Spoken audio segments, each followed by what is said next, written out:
narasumber mengenai permasalahan yang marak terjadi akhir-akhir ini, yaitu tentang pergaulan bebas. Seperti yang kita ketahui, pergaulan bebas adalah pola interaksi sosial di mana batasan yang biasanya ditentukan oleh norma, budaya, atau agama tidak lagi dijadikan pedoman dalam perilaku atau hubungan antar individu. Saya langsung ke pertanyaan pertama, yaitu apa yang menjadi faktor utama yang mendorong seseorang untuk terlibat dalam pergaulan bebas?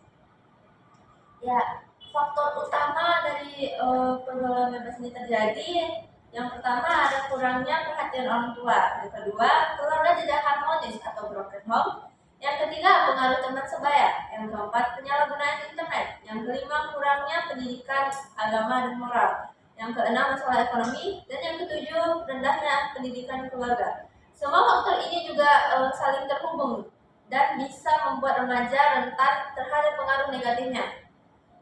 Saya kembalikan ke penanya. Baik, selanjutnya pertanyaan bagi narasumber 2. Bagaimana pengaruh pergaulan bebas terhadap kehidupan sosial dan emosional seseorang? Kepada narasumber 2 disilakan.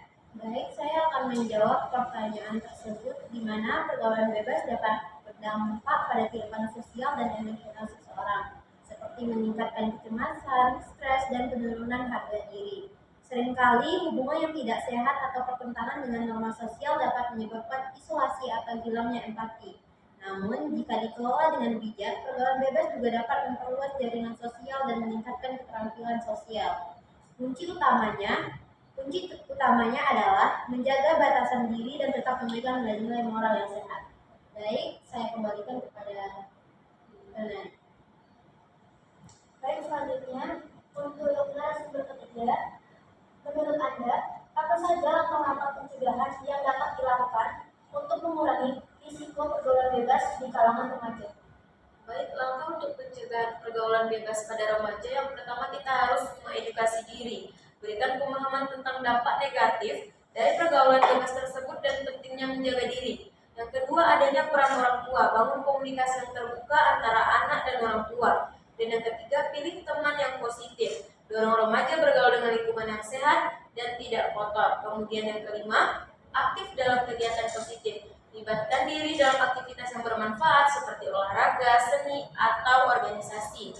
Dan yang keenam, bijak gunakan teknologi, ajarkan cara menggunakan media sosial dengan aman dan bertanggung jawab. Dan yang ketujuh, perkuat mental dan emosi, tumbuhkan kepercayaan diri, kemampuan menolak ajakan negatif, dan kontrol diri. Dan yang terakhir, adanya peran sekolah. Sekolah harus hadir sebagai pendamping dengan bimbingan dan edukasi yang rutin. Baik, saya kembalikan kepada penanya. Baik, terima kasih kepada narasumber 3. Selanjutnya itu pertanyaan bagi narasumber 1. Bagaimana peran keluarga pendidik dalam mengatasi masalah pergaulan bebas? Ya, menurut saya seperti yang kita tahu, peran keluarga dan pendidikan sangat penting dalam mengatasi masalah pergaulan bebas.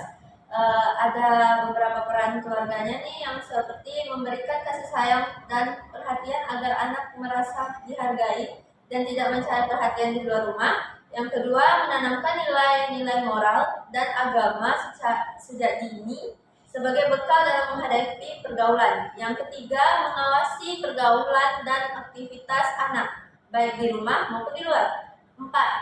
Menjadi teladan dalam sikap dan berperilaku. Yang kelima, membangun komunikasi terbuka agar anak merasa nyaman bercerita. Dalam peran pendidikan atau di sekolah,